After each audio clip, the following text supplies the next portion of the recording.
नमस्कार दोस्तों।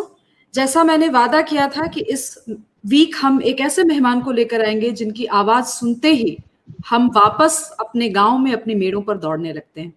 आज हमारे साथ मालिनी अवस्थी जी हैं। मालिनी अवस्थी जी को 2016 में भारत सरकार ने पद्मश्री से नवाजा। उसके पहले 2006 में उत्तर प्रदेश सरकार ने भी मालिनी जी का सम्मान किया था। लेकिन अवार्ड्स के बियॉन्ड मालिनी जी का जो सम्मान हम सभी श्रोताओं के मन में और हम सभी महिलाओं के मन में, युवाओं के मन में है, वो इसलिए है क्योंकि मालिनी जी ने घर आंगन की बात को एक मंच पर गरिमापूर्ण तरीके से व्यक्त करते हुए उसके पीछे के दर्शन को हमारे सामने प्रस्तुत करने की कोशिश की है। और ये सब तब किया है जबकि संगीत साधना जो उनकी है और संगीत का पक्ष जो उनका है वो कभी भी कॉम्प्रोमाइज नहीं हुआ। मालिनी जी, बहुत बहुत स्वागत है आपका और मैं कृतज्ञ हूं कि आपने समय दिया मुझे। अरे नहीं शुभ्रास्ता, इसमें कैसी कृतज्ञता की क्या बात। तो तुमसे तो वैसे भी बहुत स्नेह है और इतनी अच्छी सीरीज तुम्हारी ये चर्निंग आ रही है। मैंने खुद इसके कुछ एपिसोड देखे हैं और बहुत बहुत बधाई, क्योंकि इतना अच्छा कंटेंट है, इतनी अच्छी बातचीत है और मुझे खुशी है कि आज हम लोग भी इसी से जुड़ करके उम्मीद है कुछ एक नया परिप्रेक्ष्य दे पाएंगे लोगों को सोचने के लिए।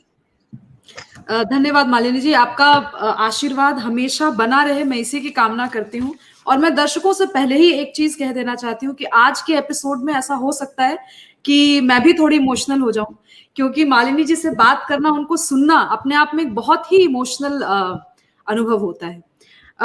मालिनी जी, आपने जब जब जब जब आपने परफॉर्मेंसेस शुरू की बचपन से अभी तक, जो पूरा आपका एक एक रेंज रहा है, 3 गुरुओं से आपने शिक्षा दीक्षा प्राप्त की, आपकी अपनी जर्नी कैसी रही उसमें? क्योंकि एक लोक कलाकार की खास करके जो जर्नी होती है वो क्लास शास्त्रीय कलाकारों के की जर्नी से थोड़ी अलग होती है।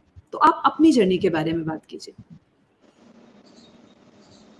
उम्र के इस पड़ाव में आकर के और अनुभवों से जो कसौटी से गुजरने के बाद शुभ्रास्ता, मुझे लगता है कि अब मैं कह सकती हूँ कि गुरुओं का काम अम, शिष्य को इस लायक बनाना होता है कि वो अपना रास्ता चुन सके।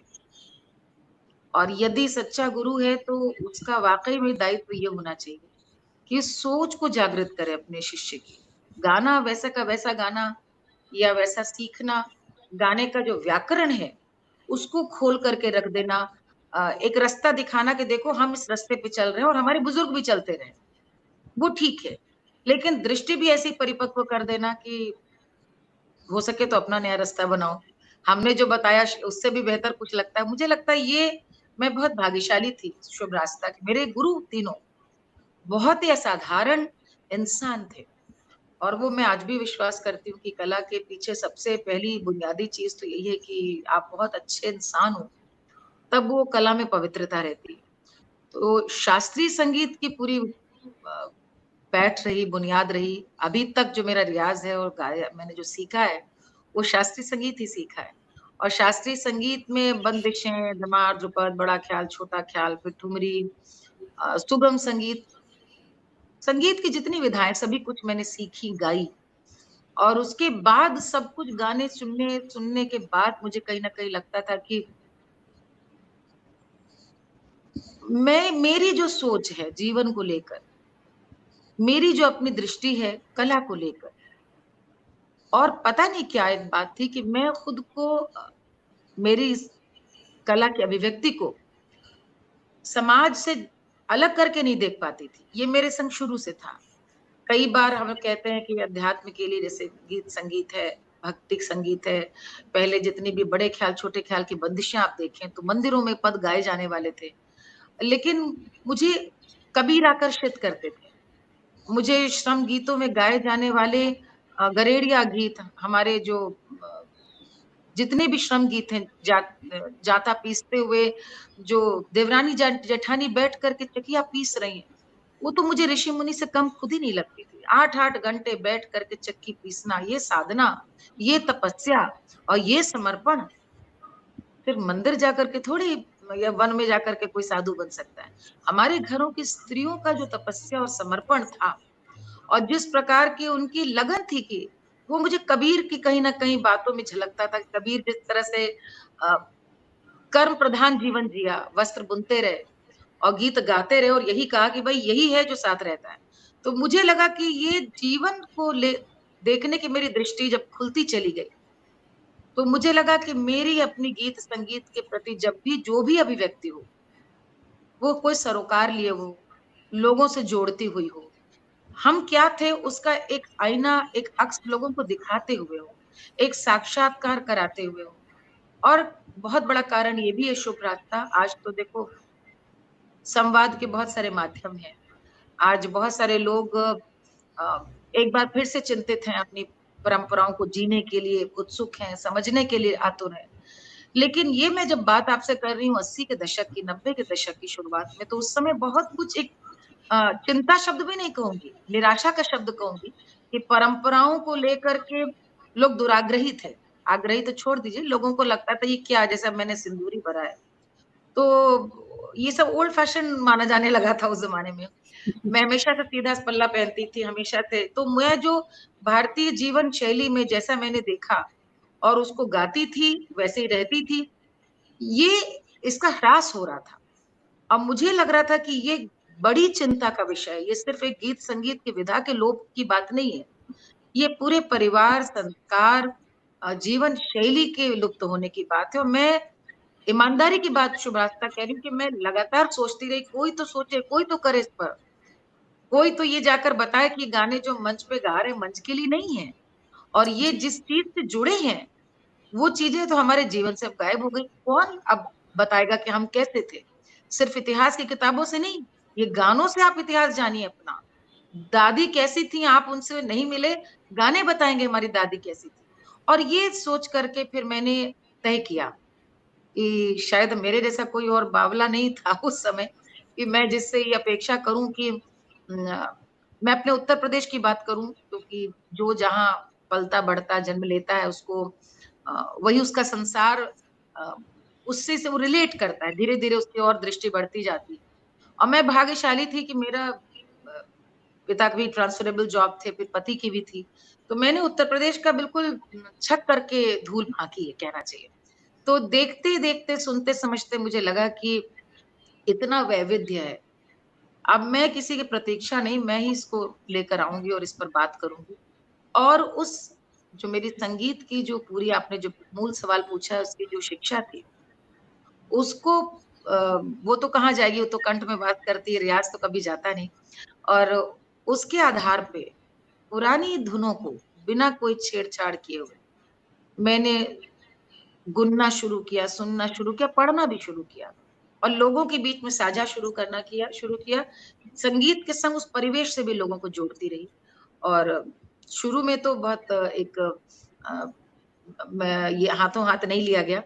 शुरू में बहुत लोगों को विस्मय भी हुआ, संदेह भी हुआ, जो स्वाभाविक है। क्योंकि कोई भी नया काम शुरू किया जाता है इस तरह का तो लोगों को नहीं समझ में आता। लेकिन धीरे-धीरे, धीरे-धीरे हुआ और कहीं न आप कहीं अब अच्छा लगता है मुझे जब अब लोग बोलते हैं मुझसे तो मुझे आश्चर्य होता है। मुझे नहीं लगता मैंने कुछ बहुत बड़ा काम किया है। मैंने वही किया जिस पर मैं विश्वास करती थी कि ये होना चाहिए और चूँकि मैंने गाना सीखा है, संगीत सीखा है, तो मुझे लगा कि ये गीत, संगीत और हमारे पूर्वजों का जिया हुआ जीवन, उनका जीवन दर्शन, वो जिन शब्दों में गूँथा गया था, ये आज की पीढ़ी को बताना बेहद अनिवार्य है। वो एक बार की किताबें ना पढ़ें, एक बार की स्कूल ना जाएँ, लेकिन इन गीतों को यदि समझ लेंगे, पढ़ लेंगे, तो भारत को समझ जाएँगे, अपने समाज को समझ जाएँगे। जितनी सोशियोलॉजी, फिलॉसफी, जितने बड़े-बड़े विषय लगते हैं, वो सब इन गीतों में। यही करती हूँ, यही कर रही हूँ। मान लीजिए आप इतिहास की छात्रा रही हैं और जी। अभी जो आपने कहा मैं उससे बहुत बहुत रिलेट कर पा रही थी क्योंकि बिल्कुल सही बात कही आपने कि जिस समय आपने शुरू किया होगा, लोग को इस तरीके से मंच पर लाना शुरू किया होगा, उस समय जो आइडियोलॉजिकल मूविंग्स थी, एक पूरा जो आइडियोलॉजिकल समाज था हमारा जिस तरीके का, जहाँ पे बिल्कुल दुराग्रह रहता अभी भी रहता है, लेकिन अब वो स्वर उतना मुखर नहीं है जितना स्वर अपने रूटेडनेस को बात करने वाला स्वर आज जिस तरीके से मुखर है। आज अगर मैं कोई छोटा सा शिव गीत या कोई भी कुछ भी अगर शेयर करती हूँ सोशल मीडिया पर, उसको अगर 10,000 लोग सुनते हैं, आपके जमाने में जब सोशल मीडिया नहीं था और आप ये इस तरीके की बात कर रही थी जो कि शास्त्रीय संगीत की ट्रेनिंग के बाद जिस तरीके का एक एक एक एक ढर्रा था फॉलो करने का, वो फॉलो ना करते हुए आपने एक अपनी अलग राह चुनी। क्या क्या मुश्किलें आई इसमें? ऑल्सो बिकॉज आप एक आईएएस ऑफिसर की पत्नी हैं और आपने कभी भी उस जीवन को अपने इस जीवन से बहुत पृथक करके देखने की कोशिश नहीं की। आपने हमेशा ये महसूसा और ये लोगों को भी महसूस होने दिया कि एक आईएएस ऑफिसर की पत्नी होने का मतलब भी एक जिम्मेवारी का भाव है, गर्व का भाव है, और आप सब कुछ साथ लेकर चलती रही। तो इस पे जरूर थोड़ी सी बात कीजिए आप। ये दो अलग अलग सवाल है। पहला सवाल आपने मुझसे पूछा जो है कि जिस समय मैंने शुरू किया उस समय कैसी चुनौतियां आई। हम लोगों को इंस्टेंट ग्रेटिफिकेशन मिलता है, आपके समय राइट, काफी समय लगा राइट। होगा, काफी संघर्ष लगा इसमें होगा। मैं इस बात का जवाब देती हूँ कि एक बार बहुत अच्छी बात, एक बहुत बड़े फिल्मकार मुजफ्फर अली साहब, एक दिन कुछ बात हो रही थी तो किसी ने उनको कहा कि अरे पूरा you should have seen, Housefull था, लोग खड़े थे कमानी में और स्टैंडिंग ओवेशन मिला मालिनी जी को। तो वो हंसते हुए मुझसे, एयरपोर्ट में लखनऊ में बात हो रही थी, तो वो हंसते हुए बोले कि ये ऑडियंस इन्होंने खुद बनाई है, ये ऑडियंस थी नहीं, ये इन्होंने बनाई अपनी। तो मैं हंसी और मैंने सोचा और पूछा, मैंने कहा मैंने ऑडियंस बनाई इसका मतलब? तो उन्होंने कहा कि श्रोताओं में बहुत तयशुदा श्रोता होते हैं, क्लासिकल सुनते हैं, गजलें सुनते हैं, फिल्म के गाने सुनते हैं, थिएटर के बहुत तयशुदा होते हैं, लेकिन लोकगीतों को सुनने की जो ऑडियंस थी वो एक गांव में है। शहरों में भी लोग सुने और शहरों में लोग देखने के लिए आपको आए, वो उन्होंने कहा कि ये आपने अर्जित की। ये तो अभी के हाल की बात बता रही हूँ। तो मैं इससे आप समझ सकते हैं कि बहुत लंबी एक यात्रा रही शुभ रास्ता। और इस यात्रा में मुझे लगता है दो चीजें हैं। पहली तो जो भी नया काम शुरू किया जाता है, जो करता है, उसे विरोध, अवरोध, बाधाओं का सामना करना ही पड़ता है। दूसरी बात है कि व्हाट कीप्स यू गोइंग, आपको क्या चीज है जो कि आपको विश्वास दिलाता है कि आप कर रहे हैं। वो मुझे लगता है आपका आत्मबल जो है, आपको लगता है कि आप ठीक रास्ते पे हैं and you are right and this should be done, उस पर फिर मुझे लगता है कि आपको ताकत मिलती चलती जाती है और आप निराश नहीं होते। मुझे हर तरह से हतोत्साहित होने की कोशिश की गई। मैं जब लोगों को देखती हूँ कि छोटी-छोटी बातों पे निराश हो जाते हैं, अ, काम बीच में छोड़ देते हैं या इस बात का रोना रोते हैं। मैंने देखा है कई लोगों को शेयर करते हैं कि भाई हमारे संग तो ये हुआ। मुझे लगता है ये सब बातें बतानी ही नहीं चाहिए, कहनी नहीं चाहिए। ये कह करके तो आप दूसरों को और हतोत्साहित कह रहे हैं। जीवन यात्रा है। इस यात्रा में जब चल रहे हैं तो ढेला, पत्थर, कंकड़ सब मिलेंगे ना, तभी तो बाद में जाकर गंगा का पानी पीने को मिलता है। तो इस इन अवरोधों को इसी रूप में चलना चाहिए। यदि रास्ता तय करना है, मंजिल पर पहुंचना है और आपको मालूम है आपने रास्ता देख लिया, तो हो सकता है कि बहुत ज्यादा घुमावदार पगडंडियों से गुजरना पड़े। वहां पर जंगली जीव भी आ जाएं जो आपको जान का संकट हो, हर तरह से आपको निराश करे, लेकिन पहुंच जाते हैं आप। तो ये मैं संघर्ष को उसी रूप में देखती हूँ। अ, सबसे पहला संघर्ष तो शुभ रास्ता ये था कि उस समय हम बहुत रिजिड सोसाइटी थे। हम बहुत एक समाज का जो अ, कलाकारों को देखने का नजरिया, विशेष रूप से महिला कलाकारों को देखने का नजरिया, और तीसरा लोकगीत कोई गाती है, तो उसमें मेरे संग दोहरा संकट था। पहला संकट ये कि एक शिक्षित महिला लोकगीत कैसे गा सकती।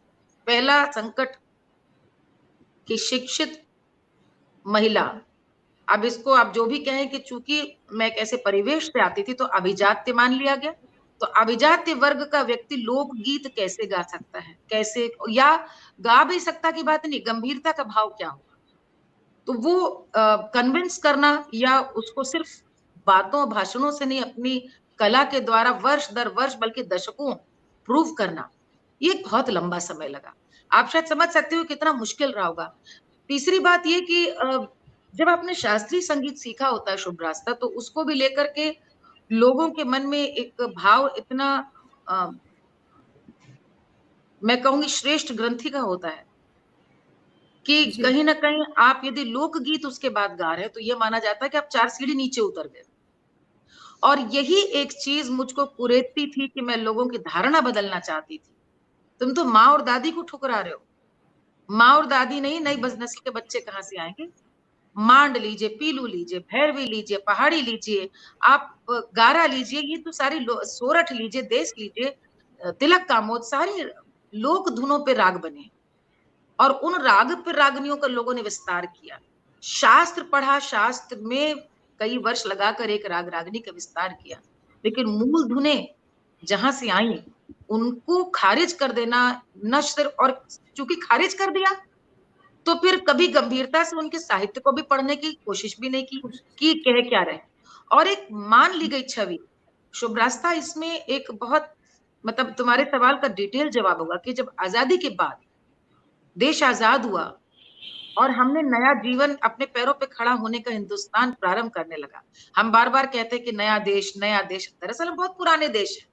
वो पुराना देश जब नया होने लगा तो वो जिनकी गुलामी से आजाद हुआ उन्हीं के जैसा बनने के प्रयास में नया होने लगा। उसकी जरूरत ही नहीं थी। और उस कोशिश में जितना कुछ प्राचीन था, जितना कुछ अपना था, उसको खारिज करना, उससे हाथ धोना, उसको उससे मुक्त होना, ये एक इसकी इसकी होड़ मच गई। और दुर्भाग्यवश मैं बार बार कहती हूँ, हम लोगों ने अपने बचपन में घरों में, जहां मैं हमेशा अपने ताई जी लोग का जिक्र करती हूँ कि उनको बहाना चाहिए था ढोलक लेके बैठकर गाने बजाने का, लेकिन 80 आते आते तक दशक वो ढोलके घर से गायब हो गई। शादी ब्याह में मान लिया गया कि ये सब भैया क्या बैठ के पुरखे तने गाती हैं सब, मार जब देखो ढोलक में कुछ गा रही हैं। वो उस सोच ने फिर जब आप आदर ही समाप्त कर देते हैं पूरी विरासत का, तो चीजें कहाँ से बची रह जाएंगी। ये मैं प्रयास कर रही थी उसको गाने का उस समय में, जहां इसको ओल्ड फैशन, जहां इसको टोटली ऑब्सलीट। और मैं ऐसी थी, मैंने तो अपना विषय भी स्नातक ग्रेजुएशन में मैंने अपना विषय भी संस्कृत लिया था। और उस समय मुझको लोग बताते थे अरे कंपटीशन में भी जाना है तो दूसरे विषय मेरे पॉलिटिकल साइंस और हिस्ट्री थे, तो सब कहते थे नहीं इंग्लिश लिटरेचर। मैंने कहा काहे भाई, बोलचाल की भाषा के लिए अंग्रेजी जितनी आनी चाहिए वो बहुत आती है, लेकिन मैं भारत को जानना चाहती थी। और मैं आज भी मैं मानती हूँ शुभ रास्ता जिसने संस्कृत का अध्ययन नहीं किया वो अभी भी भारत को नहीं समझ सकता, नहीं जान सकता। तो मैं 18 साल की उम्र की बात बता रही हूँ आपकी। तो मुझे लगता है मैं मूल रूप से थी वही। तो वो विरोध का जो सामना करना था कि backward, old fashion, to not get carried away by that, to let not people deter you, to not let people change your you know idea of life that you want to believe in। वो सबसे बड़ी चुनौती होती है। आधे लोग तो इसीलिए करते हैं जो दूसरे कह रहे हैं, लेकिन मेरे यहाँ मैं आपको ये भी बताऊं कि मेरे अपने परिवार तक में लोगों ने, जब मैं लोकगीतों के मैंने शुरू किया, मैंने कहा ये वैसे ऐसे होगा, तो हमारे बहुत आत्मीय लोगों ने कहा कि गजलों में तुम्हारी क्या क्लासिकल की बात नजर आती है, कि तुमने कितना सीखा है। ठुमरी गाती हो तब तान आन लेती हो समझ में आता है, लोकगीत में तो तुम्हारी गायकी दिखती ही नहीं। और मुझे हंसी आती थी कि मुझे लगता था कि वो शायद छटपटाहट है उनकी कि मैं दुनिया को बताऊं कि भाई ये कितना अच्छा गाती है, और लोकगीत में तो वो जस्टिफाई नहीं करती इसकी इसकी गायकी को। तो मैंने परिवार से लेकर के गुरु तक में भी मैं बताऊंगी, जो हमारे गुरु थी वहां पे सबसे बड़ा हमारी गुरु श्रद्धेया गिरजा देवी जी, वो बनारस संघ की इतनी बड़ी मतलब समझिए कि वो तो कर्णधार। और सबसे बड़ी मेरे लिए चुनौती वही थी शुभ रास्ता, कि मैंने पूरम बंग की गायकी और लोक गायकी में एक संतुलन बनाया। और जब मैंने पहली बार लहंगा पहन करके मैंने एक रियलिटी शो में हिस्सा लिया, तो मैंने फोन करके उनसे कहा कि अप्पा जी, विजुअल मीडियम है, आज के जमाने में लोकगीत सुनाना है, तो हम जो हमारी दादी आदि घाघरा पहनती थी, हम लहंगा बिंदिया नथ। तो अप्पा जी बोली हाँ ठीक है, कोनो बात नहीं, हम सब लोग तो लहर पटोल पहनते थे। तो वो एक बहुत आश्वस्त कर गया मन को। और ऐसे लोगों की भी कमी नहीं थी जो काशी में, बनारस में हमारे गुरु को कहते थे कि देखा था उनकर आके कैसे नाचा था, देखा उनकर आके फलाना। क्योंकि काशी की एक बड़ी मर्यादित वैसी परंपरा रही। और मैं और भी ज्यादा दृढ़ हो जाती थी इस विचार पे कि हमारे संगीत को इतना खांचों में बदल दिया। भैया ये एक ही है, आप अभिनय ले लें, आप वादन ले लें, जैसे ट्राइबल में है, जनजाति समाज में आप देखें सब मिलाकर एक है, जो गाता है वही नाचता है, वही बजाता है, वही अभिनय भी करता है, और वो जैसा जैसा जीवन जी रहा है वैसे वैसे उसको गाता चला जा रहा है। तो मेरे हिसाब से मुझे लगा कि संगीत को भी हमको जहाँ जरूरत है मैं नाचूंगी।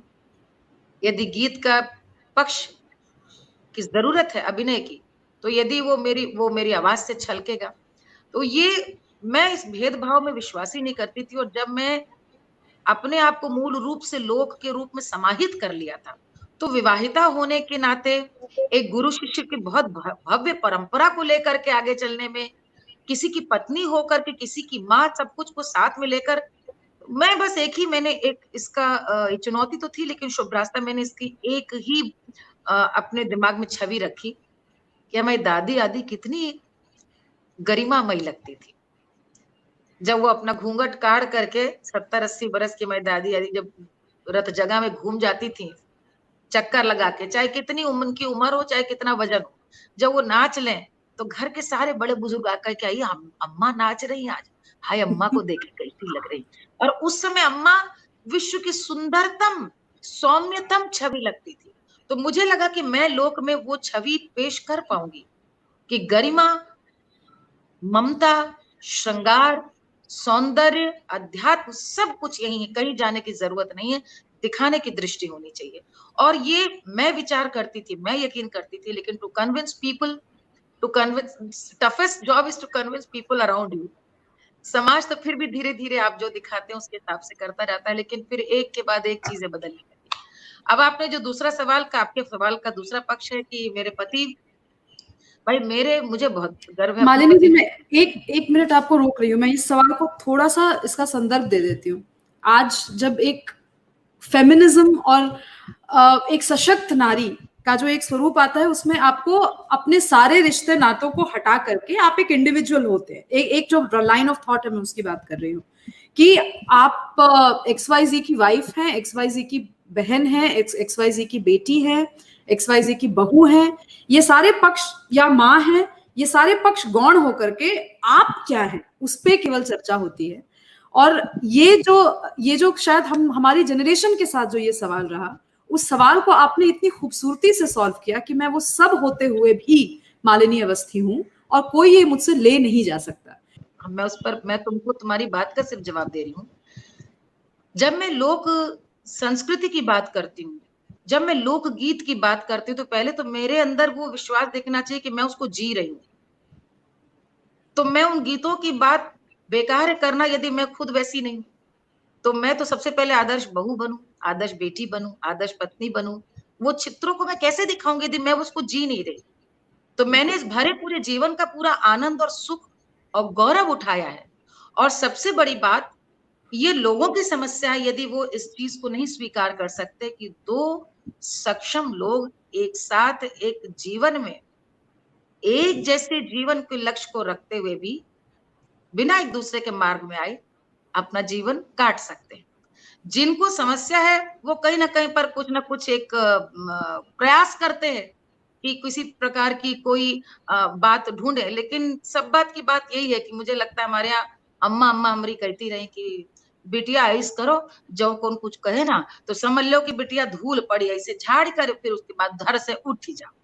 तो ये मुझे लगता है बड़े बुजुर्गों की चाहे नीति हो, रीति हो, ये इसको जीवन को इसी रूप में लेना चाहिए। आप यदि सत्य के साथ हैं और आपको यदि गौरव है, जैसे ये चीज जो आपने बात पूछी, हम लोगों के यहाँ तो ये बहुत सारी बातें थी, भाई तीज त्योहार करना तो आप बैकवर्ड हैं, आप यदि मिसेज या करके इंट्रोडक्शन है वो बैकवर्ड है। एक न जाने क्या चलन आया था, तो उस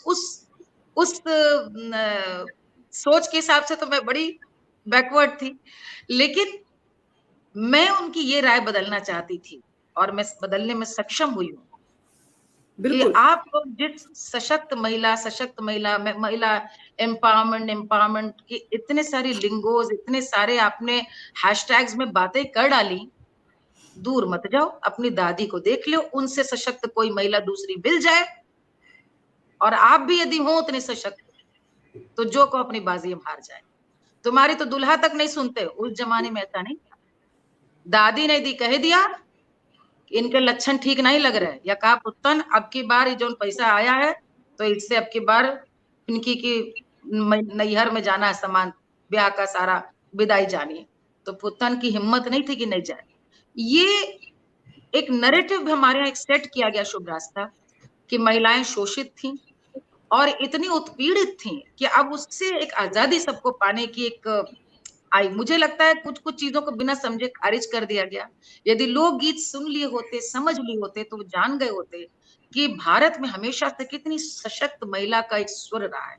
और सशक्त मतलब ये नहीं है कि आप सिर्फ आई मी माई सेल्फ की बात करें। जी, जी। सशक्त वो है जो अपने साथ समाज को आगे लेके चले, और समाज की पहली कड़ी है आपका परिवार। यदि आपका परिवार ही आपके को आप साथ नहीं लेके चली, तो आप बड़ी बड़ी बातें तो छोड़ दीजिए। लेकिन ये जो फेमिनिस्ट वाला जो नया एक वो आया, उसमें आजादी का मतलब है कि हम आजाद। भाई कैसी आजादी है?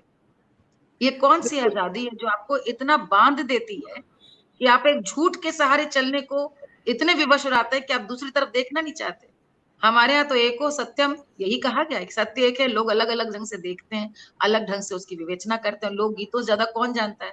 हमारे यहाँ पर सीता कब हुई, और सीता का सुख, सीता का दुख, सीता की पीड़ा, सीता का संघर्ष उनके साथ गया।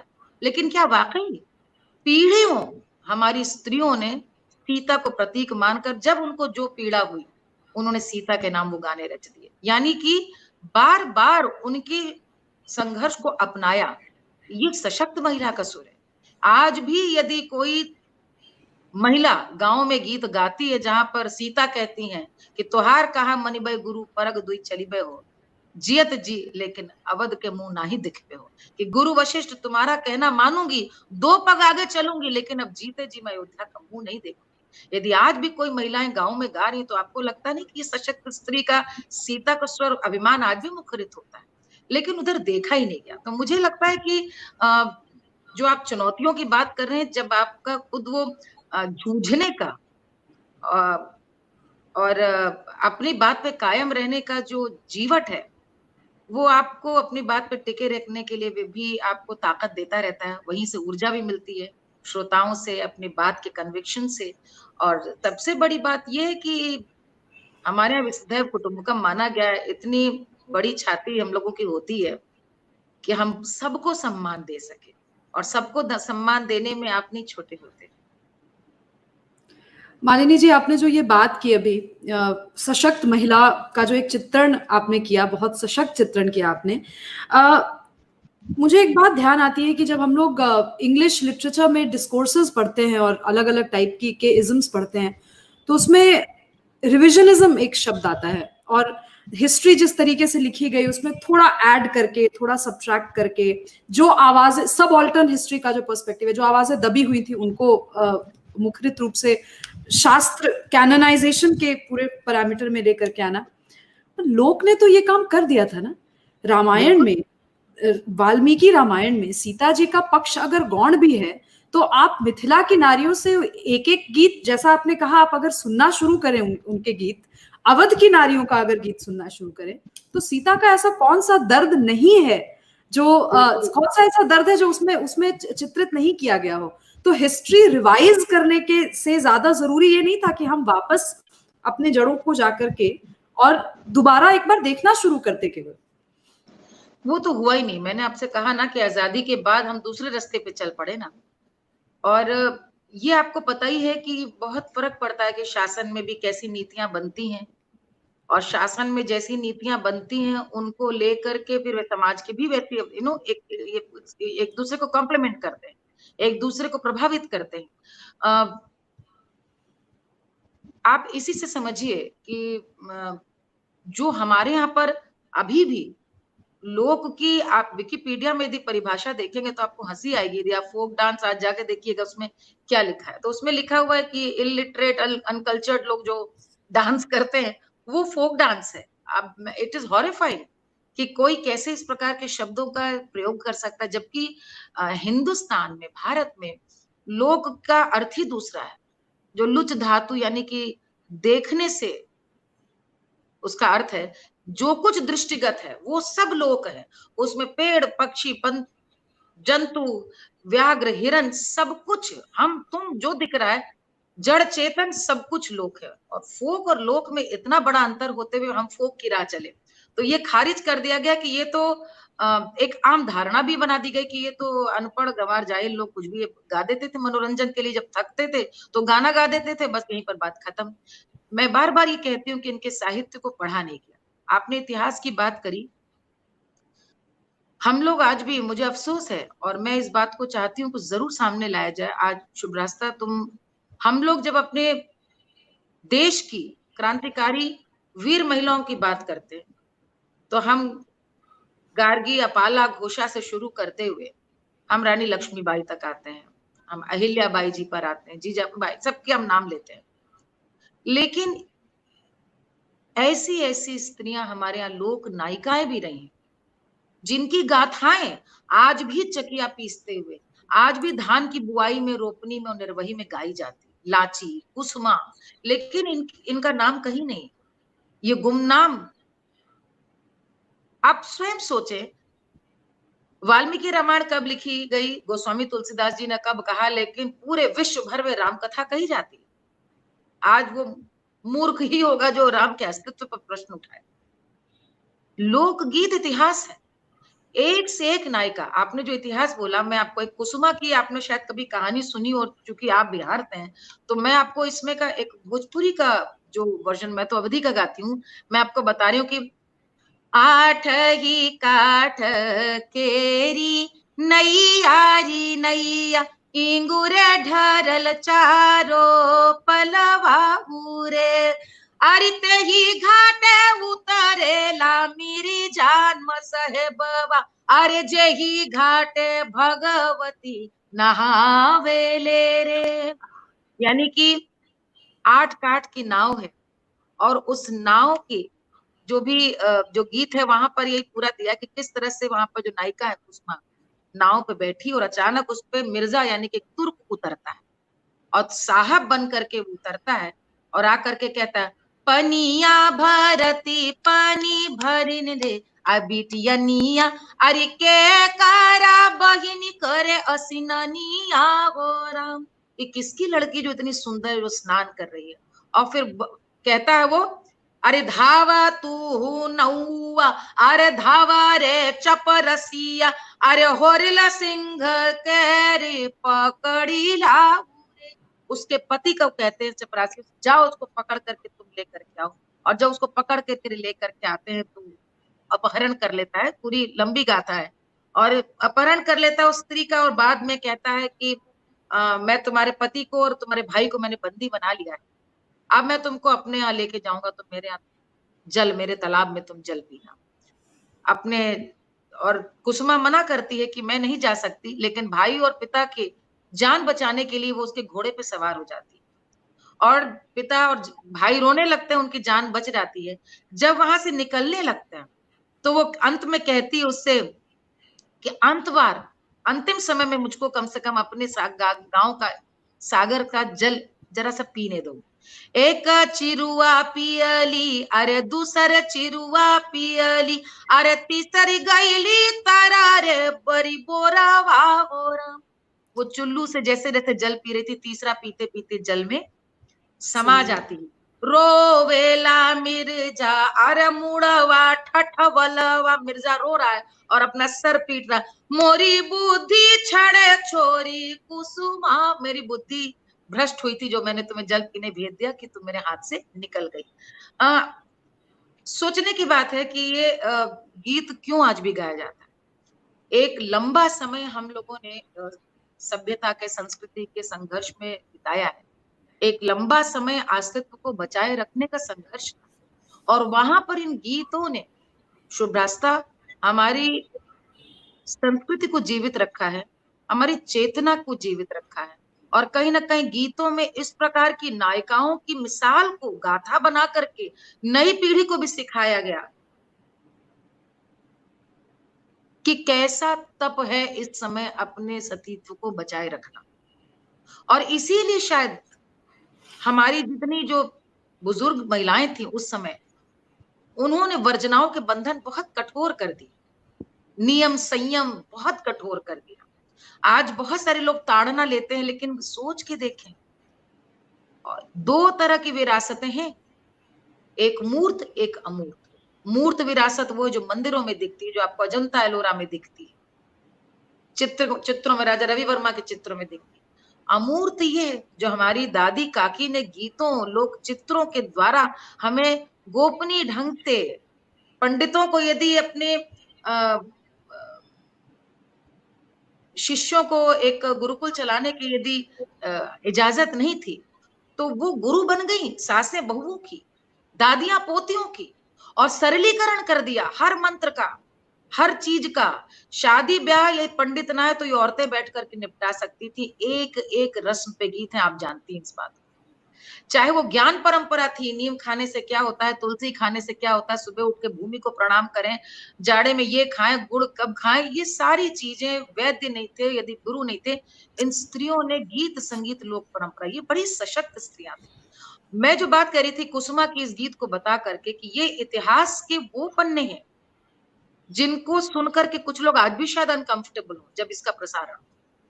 ये कुछ बातें जिनको आदमी कहना सुनना नहीं चाहता, जैसे पद्मावत के समय में हुआ कि भाई ये सती पर कितनी चर्चा हुई कि ये किस प्रकार का पुरुषार्थ था, ये किस प्रकार का वीर भाव था रानी का। अब कुसुमा ने अपनी जान दे करके यदि अपनी सती तो बचाया और उसकी गाथा कही जा रही है। बहुत सारे लोग आजकल के फेमिनिस्ट इसमें आलोचना करेंगे कि भाई जान अपनी बचाई, जान दे दी, इसमें कौन सी वीरता है। लेकिन पीढ़ियां स्वाहा हुई हैं आने वाली पीढ़ियों को बचाने के, बिल्कुल बिल्कुल। मूल स्वरूप बचा रहे इसलिए। और ये कहीं ना कहीं लोकगीतों ने जितने,